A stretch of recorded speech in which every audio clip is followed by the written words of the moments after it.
Hello, welcome everybody on the set of the High School Huddle. I'm Chris Evans. Week 1 is in the books. Now we get set for Week 2. As we here in just a few moments, we'll take a look at the new rankings here in 6A-1 football. What a week it was, and there are some shufflings in the 6A-1 rankings, but let's go over some of the scores real quick. Bixby, the number 1 undisputed team in the state of Oklahoma, takes it to Sand Springs 56-7. It just looks like another team from Bixby that's going to be another state champion. And now there's talks, could this be the best Bixby team of all time? First 2 games, there's a good argument for that. We'll see how the season plays out. But Bixby, when we reveal the standings here in just a few moments, it will not be a surprise to see Bixby at the very top. That's going to happen. But there were some other great games in 6A1, including the big one in Owasso. The Jinx Trojans snap a 3-game losing streak to the Owasso Rams by a final score of 31-21. I thought a big part of the ball game was Owasso was up 21-7 in the second quarter. Go for a fake punt.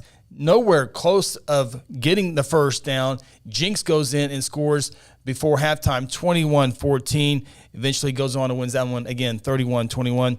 The big one, KD Jones, we talked about him, 34 carries, 160 yards, and 3 touchdowns. Now, a little note on that, Taj Overton, the top defensive player in the state, defensive lineman player in the state, left late in the second quarter with an injury, did not play in the second half.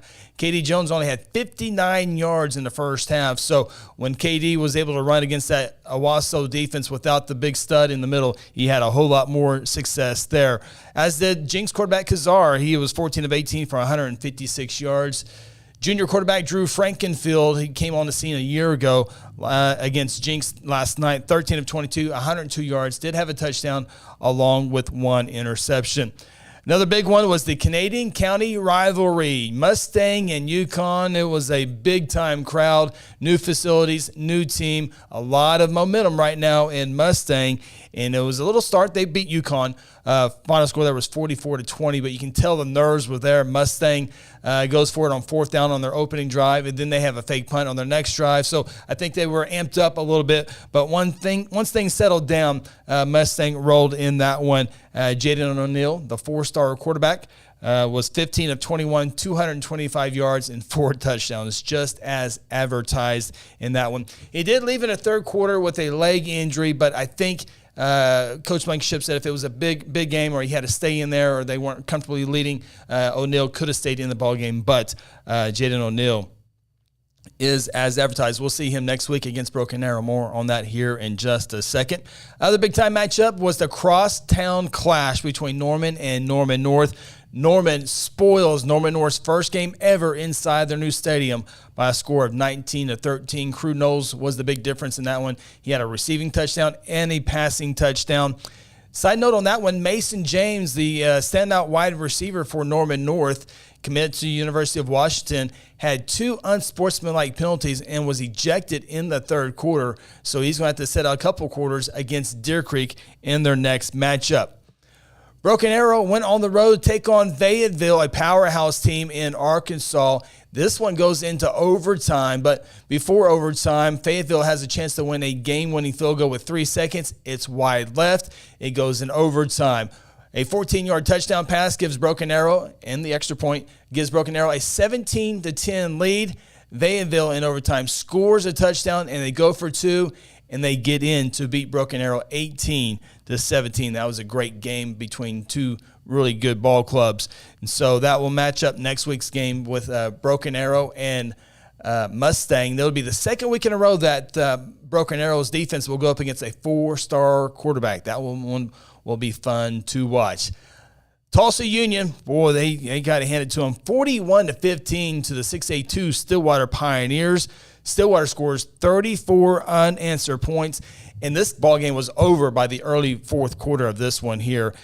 Union actually had an early lead in the ball game, but 34 unanswered points for the Stillwater Pioneers, who beat Union for the second year in a row. Things are rolling for Stillwater. Jaden Adams, he's a sophomore run back for the Pioneers. He was a state championship wrestler his freshman year, and he was a state champion running back against Union. 25 carries, 248 yards. Stillwater opens up the season again 1-0 with a victory over Tulsa Union. Coach Antonio Graham still looking for his first victory at Union. Rankings, Union does go down. They stay in the top 10, but barely in there right now. And those are some of the highlights in 6A football last night. Edmond Memorial cruises over Deer Creek 35-7. Edmond North takes down Edmond Santa Fe 30-7. It's the second loss for Santa Fe by a lopsided margin. And Lawton Enid loses to Lawton 33-13. So let's take a look at the new 6A1 rankings according to me, myself, and I. Bixby Spartans number 1 in Class 6A football in all classes, of course. Jinx stays at number 2. And yes, I'm keeping Broken Arrow at number 3. They played a powerhouse in Fayetteville all the way to overtime. I think a lot of teams go over to play Fayetteville, and they might come back with the same result. I keep them at number 3. Mustang with the victory over the rivals UConn. I keep them at number 4. Norman jumps up into the top 5. Norman last week was at number 8. I have them at number 5 this week. Edmond Memorial with the victory over Deer Creek at 6. Owasso falls down to number 7. They were number 5 for me last week. I moved them down to number 7. Tulsa Union was number 6. Move them down to the 8th spot. A lot of discussion in my discussion on what to do with Union. Keep them at number 8 right now. Norman North loses to the rivals. Norman, they are at number 9. And rounding out the top 10 for me is the Moore Lions. Moore did not play last week. Those are the 6A1 rankings. We'll see how it plays next week. Broken Arrow Mustang is a highlight in 6A1 football. We'll see how it plays out.